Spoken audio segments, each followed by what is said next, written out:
La vraie problématique, c'est que les entreprises, elles n'ont vraiment pas le temps. Et du coup, elles vont laisser pourrir, en gros, les machines dans un local pendant 2, 3, voire 5 ans. Et nous, on est là pour vraiment les éduquer, les sensibiliser sur ces produits qui ne fonctionnent pas, ils peuvent être réinsérés. On parle beaucoup de fractures numériques, donc il y en a plein qui n'ont pas accès à la technologie. Et nous, on est vraiment là pour changer tout ça, quoi. Taxer les produits reconditionnés, c'est mettre en danger en fait la filière du reconditionné. C'est créer aussi une concurrence déloyale, donc on va être moins compétitif par rapport à d'autres acteurs européens, internationaux. Et c'est aussi réduire nos effectifs, parce qu'on a des marges qui sont assez faibles. Et là, on parle en l'occurrence plus des smartphones et tablettes. Sur la partie bureautique, ordinateur portable, c'est différent. Mais les marges sont extrêmement faibles. Donc du coup, c'est dommage. Et après, ça a un impact sur les Français directement, parce que ça impacte leur pouvoir d'achat. Parce que la communauté est clé, parce que l'entraide nous possède, on a décidé de mettre en lumière tous ces visionnaires. Bienvenue dans le podcast Build a City for Good de Daphne. Bonjour à tous. Hello. Ah, il nous a dit hello avant même qu'on passe l'intro. Et bien, vous n'allez pas savoir qui est derrière ce hello. Quoique, avec la photo que vous voyez sur le podcast, vous savez déjà. Mais bon, on va faire quand même la petite intro habituelle. Ravi de vous retrouver pour un nouvel épisode du podcast Build a City for Good. Aujourd'hui, c'est un épisode hors série. Vous savez, ces épisodes que nous enregistrons pour parler de ceux pour qui nous nous levons chaque matin, les entrepreneurs que nous soutenons. Vous avez dû voir passer la nouvelle, déjà, si vous suivez nos réseaux, notre newsletter.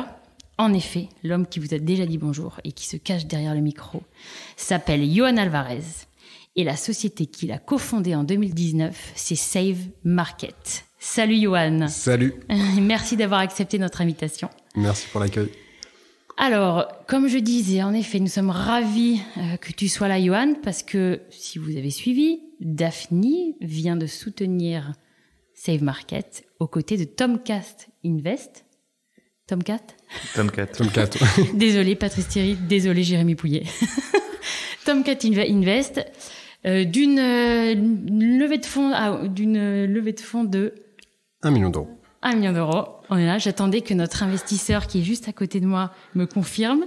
Et c'est bien sûr Paul Bazin, que vous connaissez tous, j'en suis sûre, mais c'est la première fois qu'il m'accompagne à côté et avec qui j'ai la joie d'enregistrer cet épisode. Bonjour à tous. Moi, je suis ravi de faire ce premier podcast avec Johan et de parler de Save Market, qui est un de nos nouveaux investissements dans Yellow, et on est vraiment ravis de pouvoir les accompagner. C'est parti. Alors, avant de parler de Save Market, quand même, je sais qu'on est tous très impatients en fait de savoir ce que vous faites. On va quand même se demander un peu et te poser des questions sur qui est Johan Alvarez avant d'être le cofondateur de Save Market. C'est quand même important de savoir un peu d'où tu viens et ne nous fais pas forcément ton profil LinkedIn. Celui-là, on le connaît déjà. Ouais. Ok. Et t'inquiète pas, parce qu'on a déjà investi. T'as déjà l'argent sur le compte, donc tu peux vraiment te lâcher. Là. Ok, c'est parti. C'est vrai, t'as raison, parce que parfois on enregistre des épisodes avant, et du coup, c'est plus stressant. J'ai un parcours assez atypique. Après mon bac scientifique, effectivement, je voulais être ingénieur du son. Et après, j'ai fait pas mal d'études aussi en réseau et télécom. J'ai fait un DUT réseau et télécom. Et puis, ça me plaisait pas de programmer, etc., des robots. C'était pas forcément mon idée finale. Et je suis parti sur une école de commerce. Et j'ai rejoint une première start-up qui s'appelle Cubine, où on est arrivé avec Gary. On s'est rencontrés là-bas d'ailleurs. Et on était à peine 10 et on est parti, on était plus de 100. Et c'est après, voilà, on a eu l'idée justement de monter Save Market. Sauf que là, t'es allé trop vite, tu vois. Il nous manque d'où tu viens vraiment, où j'habite. De quelle région, dans quelle région t'as grandi et où tu passais tes vacances. Est-ce que t'es sportif, musicien, tout ça quoi. Alors j'ai grandi dans le Val d'Oise, dans le 95 à Cormeilles en Parisis, et j'ai fait effectivement pas mal de sport et notamment du foot et beaucoup de musique parce que je suis un grand fan de musique. Ah oui, d'où l'ingénieur du son. D'où l'ingénieur du son. Ok, quel genre de musique? Pas mal de guitare électrique, électro-acoustique. Ok. Donc je jouais avec des amis dans des festivals, etc. Alors c'était quoi les noms des groupes? Le nom de mon groupe? Non, ça je peux vraiment pas. Ah mince. Mais sinon, ils vont aller chercher sur YouTube. C'est ça. Ok. Je suis sûre... On va vous retrouver ça et on va le mettre en lien de la vidéo. En tout cas. Je suis sûre que Paul apprend aussi des choses. Et tu passais tes vacances où, tu nous as dit ? En Espagne. Donc je suis d'origine espagnole et ma famille est espagnole. Donc mes grands-parents ont fui Franco à l'époque pour s'installer justement à Paris, en France. Et j'ai une bonne partie de ma famille qui est en Andalousie, du côté de Malaga. D'accord, ok. Et enfin, avant de finir quand même, qu'est-ce que tes potes disent de toi ? Comment ils te qualifient ? Comment ils me qualifient ? De quelqu'un de joyeux, souvent souriant et d'assez speed dans l'ensemble. Voilà. J'ai un rythme de vie assez fou, mais c'est chouette. Le rythme de l'entrepreneuriat, j'imagine. Exactement. Ouais. Plus des enfants aussi à côté à gérer. Ah donc, ouais. Voilà. C'est sport. Ça fait un bon package. Et si on peut revenir au foot un petit peu, t'es quel poste ? Est-ce que t'es plutôt défenseur rugueux ou attaquant qui veut scorer absolument ? Défenseur, ouais. Je suis plus arrière gauche. Tu laisses rien passer, quoi. Exact. On m'appelait le boucher à l'époque, mais voilà. Non, mais c'est important de savoir parce qu'on organise aussi des matchs de foot contre nos startups et du coup, on va pas jouer contre vous, je trouve. Bon allez, on a fait le petit portrait de Johan et on est aussi là pour raconter l'aventure Save Market, comme a dit Paul, qu'on est ravis de soutenir. Et ben tu vas nous dire effectivement 2019 rencontre avec Gary, ton cofondateur. Gary Chiche, ouais. Qu'on embrasse, qu'il a pas pu, on peut pas évidemment. on peut pas être à 5 ou à 3 ou 4 ici, enfin à 4 pardon. Bref, raconte-nous un petit peu le pourquoi, le constat, d'où ça vient. Alors en fait, après mon école de commerce, j'étais dans une société qui fournissait des infrastructures informatiques, donc essentiellement des serveurs. Et il y avait déjà cette notion de qu'est-ce qu'on fait de nos serveurs une fois qu'on a renouvelé.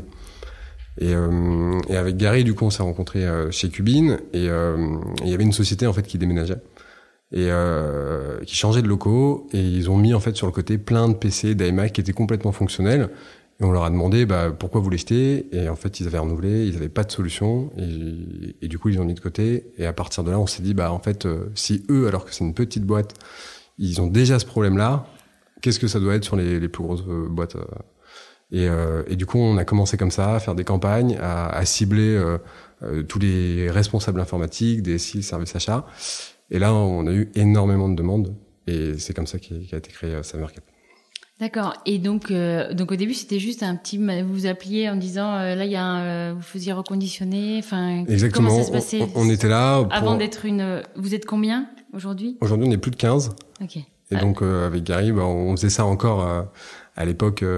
quand on était chez Cubine, on envoyait juste des newsletters, Mailchimp, et on a eu une forte demande. Et donc, à partir de là, quand il y avait des grosses structures qui répondaient, on s'est dit, voilà, c'est le moment, il faut qu'on se lance. Et qu'est-ce que tu faisais des stocks que tu récupérais, du coup ? Alors, c'est assez drôle, du coup, la première opération qu'on a fait à un de nos clients, donc c'était 300 PC, donc, et pas des ordinateurs portables, des ordinateurs de bureau qui pèsent à peu près 5-6 kilos. Et j'ai commencé à les stocker dans mon salon. Sauf que ça a été très très vite compliqué, donc à partir de là, il a fallu se structurer, prendre un entrepôt. Et au début, on n'avait pas Internet, on n'avait rien, donc on faisait des audits un peu à l'arrache. Et c'est comme ça que voilà que Save Market a été fondé, quoi. Et alors concrètement, en fait, comment ça se passe ? Donc aujourd'hui, tu peux nous rappeler tout le processus. Donc nous, Daphne, on a Paul. Je sais que tu sais, mais les auditeurs ne savent pas. Je sais que tu sais comment. Ouais, moi j'ai à peu près une petite idée de comment ça fonctionne. Mais tu peux nous rappeler tout le process. Donc on est Daphne, on a tous nos vieux PC, nos vieux portables qui sont dans le cafouche. Dans le local. Dans le local derrière. Qu'est-ce qu'on fait ? On vous appelle. Alors en fait, on a développé une plateforme qui est unique sur le marché, qui est révolutionnaire. Où en gros, vous avez simplement à lister les produits que vous utilisez plus sur notre plateforme. Ça va vous donner une estimation en direct. Et à partir de là, vous allez pouvoir programmer un enlèvement. Donc, c'est nos équipes opérationnelles qui viennent sur site collecter les produits et les conditionner. À partir de là, ils sont rapatriés dans nos entrepôts. Donc, on a un entrepôt logistique dans le Val d'Oise à Cormeilles-en-Parisis avec 7 personnes à temps plein et on recrute encore beaucoup sur la partie opérationnelle. Et on va tester en fait les machines, s'assurer qu'elles sont fonctionnelles et qu'on puisse derrière après les réinsérer. Et à partir de là, le client il suit en fait tout le process d'audit, donc avec les relevés des numéros de série, les grades des machines et si c'est fonctionnel ou pas. Et à la fin du process, on procède au paiement et ils ont un certificat d'effacement des données sur toutes les machines qu'on récupère, plus RSE avec cette data du nombre de CO2 qui a été évité grâce à la réinsertion et recyclage de leurs produits. Il y a un peu de réglementation derrière tout ça, c'est-à-dire qu'une entreprise ne peut pas faire ce qu'elle veut de son stock. Logiquement, oui. Et tu peux. C'est quoi, du coup, la réglementation? La réglementation sur la destruction des équipements ou plus sur la... sur le fait d'effacer les données, la destruction. Oui. Est-ce qu'ils peuvent les jeter? Est-ce qu'ils peuvent aller à la benne et mettre tout leur stock informatique? Non, il y a les normes D3E, justement, en fait, c'est les déchets électriques et électroniques. Ils n'ont pas le droit, en fait, de les jeter à la benne. Et la vraie problématique, c'est que les entreprises, elles n'ont vraiment pas le temps. Et du coup, elles vont laisser pourrir, en gros, les machines dans un local pendant 2, 3, voire 5 ans. Et nous, on est là pour vraiment les éduquer, les sensibiliser sur ces produits qui ne fonctionnent pas. Ils peuvent être réinsérés. On parle beaucoup de fractures numériques. Donc, il y en a plein qui n'ont pas accès à la technologie. Et nous, on est vraiment là pour changer tout ça, quoi. Mais ce qui ne marche plus? Ce qui marche plus, c'est recycler proprement, en fait, directement. Okay. On a un partenaire avec qui on travaille qui va, lui, derrière, valoriser les matières premières. Ok. Et ce qui marche, ce qui remarche, ça, c'est revendu à une autre boîte? C'est revendu en e-commerce. Donc, nous, on fait beaucoup d'e-commerce ou en B2B aussi, auprès des professionnels. Ok. Donc, ça, c'est sur la partie valorisable. Et après, il y a des produits qu'on récupère où il faut juste les réparer. Donc là, on les répare. Et nous, notre objectif, c'est vraiment de réinsérer un maximum et qu'on puisse réparer toutes les machines qu'on récupère.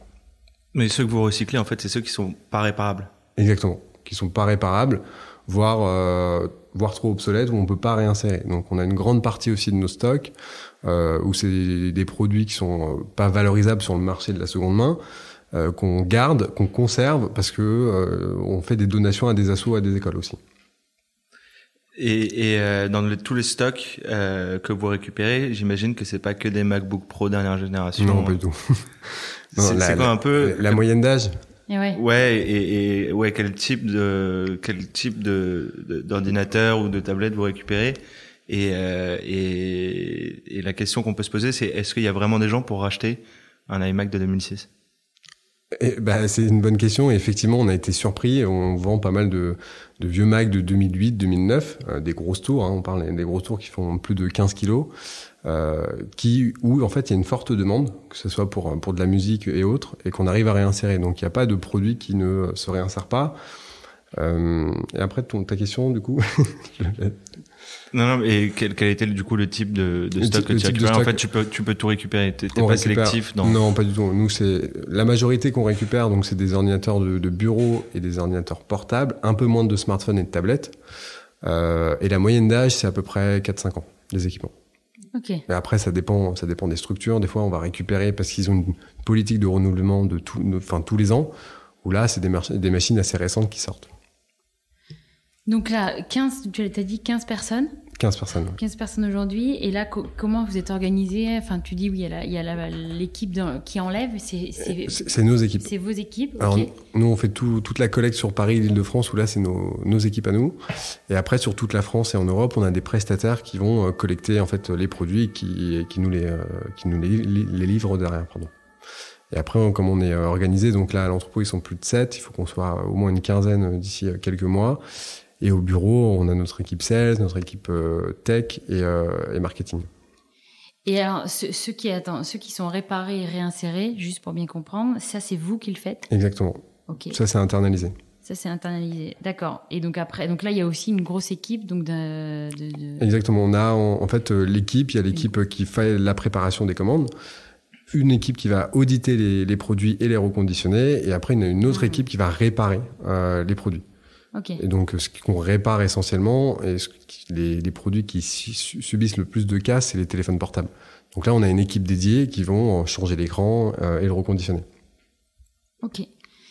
Ensuite, et la plateforme, là aujourd'hui, les enjeux principaux, c'est la plateforme, c'est la technologie, qu'est-ce que vous... C'est la tech, c'est la simplicité et c'est la donnée en fait. On va développer de plus en plus de features pour avoir un peu plus de data et communiquer, par exemple, un chiffre exact sur le nombre de CO2 évité, ajouter des features sur un système de crédit éventuellement sur la plateforme où ils vont pouvoir nous revendre, mais derrière racheter chez nous d'autres équipements plus récents en reconditionné. Donc on a pas mal de features qui vont arriver dans les prochains mois. Ok. Et c'est la gestion des stocks aussi, j'imagine, juste le suivi des stocks chez tes clients. Enfin, donc quand on parle, évidemment, on a fait un peu de due diligence avant d'investir chez vous. Et ce qui est dingue, c'est que personne ne sait et personne ne connaît son stock informatique. Et juste d'avoir quelque chose pour le suivre, le valoriser, pouvoir le changer, ça répond à une demande corporate qui est finalement plus grande que ce qu'on pourrait imaginer. Ouais, c'est ça. C'est une vraie problématique. Déjà, en plus, ils ont pas le temps forcément de s'en occuper. Et puis, ils doivent mobiliser des équipes pour faire l'inventaire. Et là, juste en tapant quelques références ou en uploadant un fichier CSV, va y avoir une estimation en direct. Ils ont toute la notion de traçabilité de combien je peux revendre mon produit et qu'est-ce qui se passe en le réinsérant derrière. Parce que jusqu'à aujourd'hui, tu disais qu'ils les mettaient dans le local derrière, mais il n'y avait rien qui se passait. Il y avait quelques personnes. C'est un secteur qui est assez vieillissant. Donc, ils peuvent leur vendre. On appelle ça des brokers informatiques qui vont racheter, revendre après en e-commerce ou en B2B. Sauf qu'ils n'apportent pas cette brique-là de traçabilité et la brique digitale que nous qu'on a développée. Donc qui a séduit Paul. Nous, dès qu'il y a le mot digital, on y va. Hein. Économie circulaire, digital, recyclage, on y est. On est pile dedans. C'est ça. Ok. On voulait parler avec Paul là d'une petite actualité sur la loi sur la redevance de la copie privée. On aurait aimé un peu savoir ton avis. On l'imagine un petit peu. Mais cette taxe du coup qui est passée, qui a été validée par... ça impacte du coup clairement. Complètement. Du coup, effectivement, alors c'est important de soutenir la culture et surtout après un contexte difficile, de crise sanitaire. Ok, c'est très bien. Sauf que taxer les produits reconditionnés, c'est mettre en danger en fait la filière du reconditionné. C'est créer aussi une concurrence déloyale. Donc on va être moins compétitif par rapport à d'autres acteurs européens, internationaux. Et c'est aussi réduire nos effectifs, parce qu'on a des marges qui sont assez faibles. Et là, on parle en l'occurrence plus des smartphones et tablettes. Sur la partie bureautique, ordinateur portable, c'est différent. Mais les marges sont extrêmement faibles. Donc du coup, c'est dommage. Et après, ça a un impact sur les Français directement, parce que ça impacte leur pouvoir d'achat, quoi. Et sur en termes de montant, parce que je crois que ça a rapporté 227 millions l'année dernière. Ouais. Ça, c'est sur le neuf. C'est ça. On a une idée d'à peu près qu'est-ce que ça rajouterait finalement dans le budget de la culture J'ai pas cette donnée-là, mais on parle. Après, ils ont le barème. Ça dépend des modèles, de la capacité de stockage, mais c'est en moyenne entre 7,50 € et 8 € en plus qui est taxé par produit. Parce que juste pour ceux qui savent pas, mais tous les produits électroniques, c'est ça, nouveaux. En fait, tous les produits qui disposent d'un support de stockage. En fait, c'est ça la copie privée. En fait, sont taxés. C'est une commission pour les auteurs, les œuvres culturelles. Et les œuvres culturelles, d'accord. Et donc là, ils veulent juste pour ceux qui ils veulent taxer, ils vont taxer. Ils retaxent en fait. C'est déjà taxé quand vous achetez du neuf, donc c'est une deuxième taxe. Et une troisième et une quatrième, parce que justement le but de l'économie circulaire, c'est le téléphone, on lui a fait une deuxième vie, une troisième vie, une quatrième vie. Enfin, téléphone, ordinateur. C'est ça, ça casse complètement. Et qu'en fait, à chaque fois, on reprend cette taxe qui avait déjà été collectée la première fois. Exactement. C'est comme la TVA en fait. Les produits reconditionnés, ils sont retaxés pareil. Et donc là, c'est passé, c'est-à-dire que du coup là, c'est. Là, c'est passé. C'est mis en place. C'est mis en place. Donc qu'est-ce qui va... Donc, ça incite pas non plus les Français à acheter du reconditionné, malheureusement. Déjà que leurs budgets sont serrés, donc ils se tournent vers du reconditionné parce que ils n'ont pas forcément les moyens. Et donc là, on va devoir augmenter nos prix. Parce qu'il y a deux facteurs d'achat dans le reconditionné. Et le premier reste l'économie. C'est-à-dire que c'est moins cher que le neuf. Le deuxième étant évidemment l'écologie. Et le mix des deux fait que on croit énormément évidemment dans ce marché. Et là, du coup, ça a augmenté le premier facteur d'achat et diminué la différence entre le neuf et le reconditionné. Et dans les autres pays, c'est ça ? Pas du tout. Ah oui, il y a pas ils taxent pas le reconditionné. C'est pour ça c'est une perte c'est un manque de compétitivité pour nous. Donc du coup, on va pas inciter à acheter des produits qui sont reconditionnés en France, mais plutôt à l'étranger. Et ouais. Voilà. Et quelle est la motivation du gouvernement? C'est pour la culture. Ils ont favorisé la culture avant le... Exactement, c'est ça. Ok. Bon, on a vu le post de Jean-Jacques Goldman qui n'était pas content du tout. Et c'est 1600 artistes. Et mais on on soutient évidemment la culture. Évidemment ça, la culture important, derrière. pas... Il y avait les montants sur le reconditionné epsilonien. Et c'est pas ça qui va changer la donne pour la culture. Totalement. Ok. Et si on parlait un petit peu, Paul, comment ça s'est passé cette rencontre avec Yoann et Gary? Comme on vous le dit à chaque fois, nous, on est toujours un peu à l'écart. On voit le comité d'investissement, et puis après, on ne sait pas trop ce qui se passe. Et donc, j'imagine que Paul, tu es très content de soutenir. Tu vas pas nous dire le contraire. Save Market, Gary et Yoann. Et qu'est-ce que tout particulièrement, voilà, qu'est-ce qui vous a donné envie avec Pierre-Éric de soutenir ces deux entrepreneurs? Ouais, mais je pense que, Yoann, tu l'as bien expliqué, la proposition de valeur est quand même super claire et super simple à comprendre.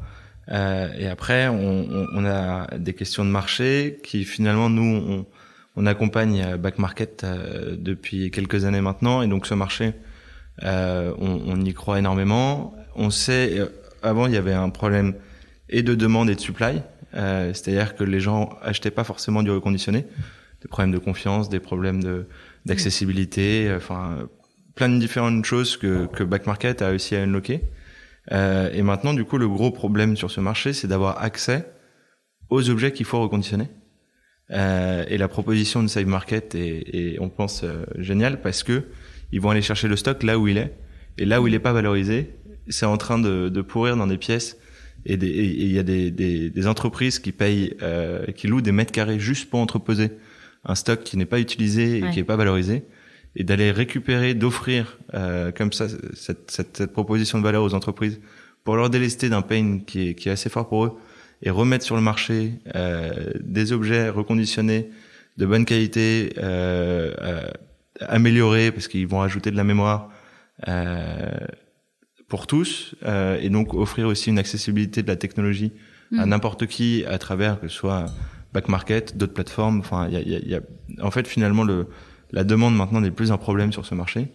Ça va, on pense, déverrouiller le côté supply et faire en sorte que enfin ce marché devienne un no-brainer pour n'importe qui, et que de plus en plus les gens consomment avec l'économie circulaire et le reconditionné. Pour nous, ça reste une assez grosse aberration de racheter du neuf et de laisser dans son placard son ancien ordinateur, son ancien iPod, son ancien iPhone, n'importe quel objet électronique, alors que finalement tout le monde y gagne quand nous on touche une valeur quand on le revend. Les reconditionneurs, c'est une filière incroyable en termes d'emploi, en termes de région en France. Et de plus en plus partout dans le monde.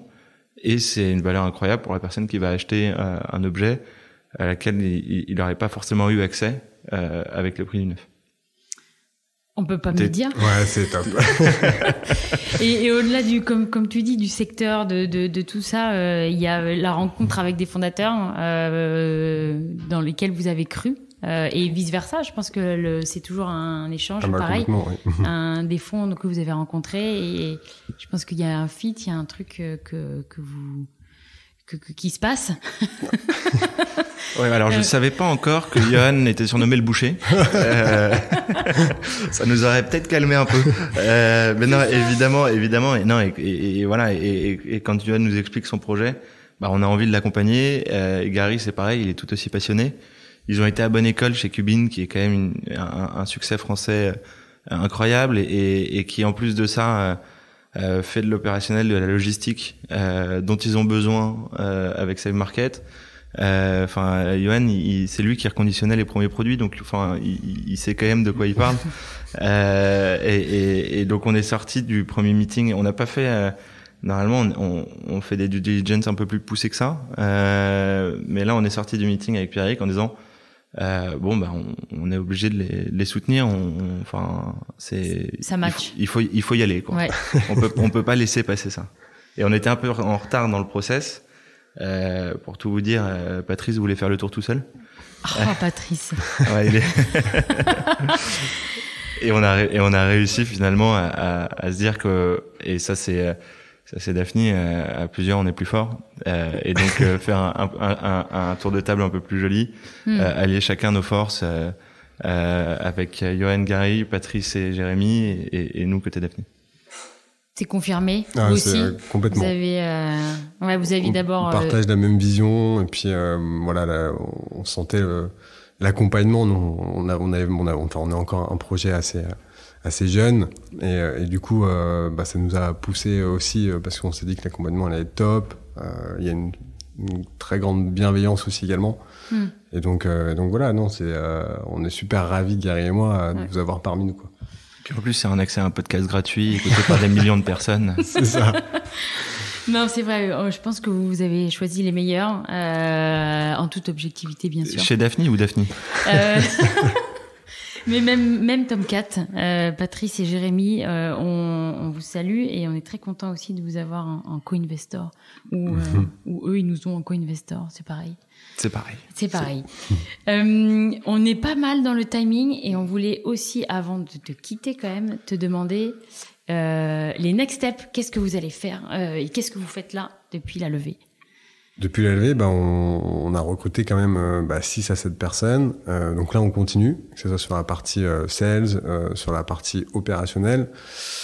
On vient à l'instant de prendre un nouvel entrepôt, en fait, parce qu'on a des flux qui commencent à être énormes. Du coup, on avait besoin de stockage tampon. Donc, on a pris un nouvel entrepôt, et là, on est en train de mettre tous les process opérationnels vraiment pour qu'on puisse après avoir un warehouse vraiment au top.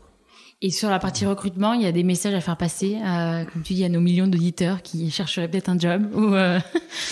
Si vous partagez déjà notre vision et nos valeurs, voilà, nous on cherche vraiment des personnes smart, qui ont envie, qui sont motivées, et que ce soit sur la partie supply, sur la partie tech aussi. On va recruter aussi des devs pour les futures features de notre plateforme. N'hésitez pas à postuler directement. Vous êtes sur Welcome, j'imagine. Sur Welcome, ouais. Ok. J'imagine que Paul, tu savais tout ça, hein, les next steps de Save Market. Est-ce que tu as mais j'aime bien entendre à chaque fois, on a un flux qui devient énorme, on a fait un nouvel entrepôt. Voilà, tout ça, ça fait du bien toujours de l'entendre, même si je le savais déjà.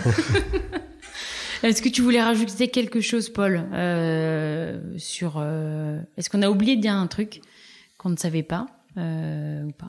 Non, ouais. Je pense que les messages sont passés. Si vous êtes une entreprise et que vous savez pas quoi faire de votre stock informatique, n'hésitez pas. Même entreprise, et puis même il y a beaucoup d'événements où ils achètent beaucoup de stock et ils savent pas quoi en faire après. Save Market est la solution parfaite pour vous. Mais c'est commercial pour eux. On va t'embaucher là. Ouais. Le mec sales maintenant chez Save Market. J'ai un bonus sur chacune des, donc n'hésitez pas à contractualiser surtout, et mettez le référent Paul Bazin de Daphné. Et après, si vous voulez travailler, que ce soit directement dans la warehouse, et je pense qu'il y a aussi tout à faire là-bas, ou dans les bureaux à Paris. Je pense qu'ils seraient ravis de vous accueillir. C'est clair. Rien à rajouter? Non, c'était parfait. Bon. Et enfin, on va finir par nos petites questions qu'on aime bien. C'est des questions, je l'avoue, c'est moi qui les ai préparées. Parce que Paul, des fois, n'est pas fan. Donc, j'ai pas envie de lui dire on a préparé. Et j'ai dit je, alors que c'est quand même avec la petite Sophie qui est à côté de nous et qui participe à préparer les podcasts avec nous, avec qui on prépare tout ça. Allez, on y va. Des questions de la fin. Quel est le bullshit geste écolo qui t'énerve? Un peu le truc écolo. J'ai pas vraiment de... T'oses pas dire, on ne rend pas compte que... Ça, je peux pas. Acheter reconditionné. C'est ça. Vas-y, Polo. Qui va gagner l'Euro? L'équipe de France, évidemment. Et le meilleur buteur? Mbappé. On est bon. On est bon. Qu'est-ce qui t'empêche de dormir la nuit? De pas savoir combien de produits on va récupérer le lendemain. C'est vrai? Ouais. C'est vraiment Save Market qui t'empêche de dormir la nuit? Ouais. Moi, et parce que la prochaine question, c'est qu'est-ce qui t'obsède? Pareil. Combien de produits tu vas vendre le surlendemain du coup? Aussi, voilà, parce qu'il y a la partie effectivement sourcing, donc racheter, et après il y a la partie vente. Et non, effectivement, vraiment focus 100% sales market. Et enfin, l'anglicisme que tu peux plus supporter. Si vous en utilisez chez Save, il y a déjà le nom de la boîte est un peu anglais. Ouais. Pas qu'un petit peu, je crois. L'anglicisme, souvent on dit fine, voilà, mais ça m'énerve un peu. Mais en français, ça serait le très clair que tout le monde dit maintenant. Voilà, c'est très clair. C'est sûr. Fine ou très clair, c'est sûr. Même nous, on commence à le dire hein, quand on pose une question. Ok, très clair. C'est nouveau ça, j'ai remarqué. On peut changer si vous voulez. Comment on dit en espagnol Ah oui. Claro. Claro. Bah voilà, Claro claro. que si. Voilà, c'est trop. À chaque fois, on fait de l'anglais. On a qu'à se mettre à l'espagnol, comme Johan. Et ton endroit ou ton activité qui te permet justement de déconnecter de ces markets? C'est mon appartement en Espagne, à Fuengirola. Voilà, côté de Malaga. Tu nous conseilles? Ah bah attends, ça nous bah, permet de. c'est pas mal. On va partir en vacances. C'est ça. Quelle est la destination en Espagne là que tu nous conseilles? Il faut aller à, je dirais, Grenade. Grenade. Et Ouais. là où t'as dit quoi? Moi, c'est à côté de Malaga, ça s'appelle Fuengirola. Donc c'est une petite ville sur la côte. Et c'est l'Andalousie, quoi. Et si on veut écrire ce truc sur Google, ça s'écrit comment Tu pour vas chercher? sur Malaga, tu dézoomes et tu regardes autour. Fuengirola? Oui. Fuengirola. Ok, j'ai réécouté le podcast parce que je me rappelle plus du début. Non, ok, bah vous avez compris, vous avez allez sur Cozy Cozy, notre application. Qu'est-ce que t'en penses, Paul? Well done, Aurélie. Ça, c'est une brillante idée. Vous aurez toutes les offres. C'est une bonne- Est-ce qu'on peut être rémunéré par des pubs qu'on fait à nos autres boîtes du portefeuille ou pas dans le Mais podcast? on devrait, mais bien sûr, je vais appeler, t'as raison. Il faut arrondir nos fins de mois là. D'ailleurs, mon appartement est libre les 2 dernières semaines d'août à un prix préférentiel. Et il est disponible sur Cozy Cozy. C'est ça. Bon, génial. Bah, écoutez, on a terminé. Johan, si t'as des choses à dire qu'on n'aurait pas dit, non. On a tout dit, à peu près. Merci beaucoup pour l'invitation et c'est top de vous voir, de venir dans vos bureaux, c'est super agréable. Eh ben écoute, Tous ceux qui veulent venir sont les bienvenus aussi. On est dans le sentier. Exactement. Et que vous soyez entrepreneur ou investisseur, on vous accueille pour un café avec plaisir. un café coloré, parce que nos bureaux sont très colorés, donc on adore. Et merci à toi d'être venu, Merci. d'avoir pris le temps. On sait que le temps est compté pour vous.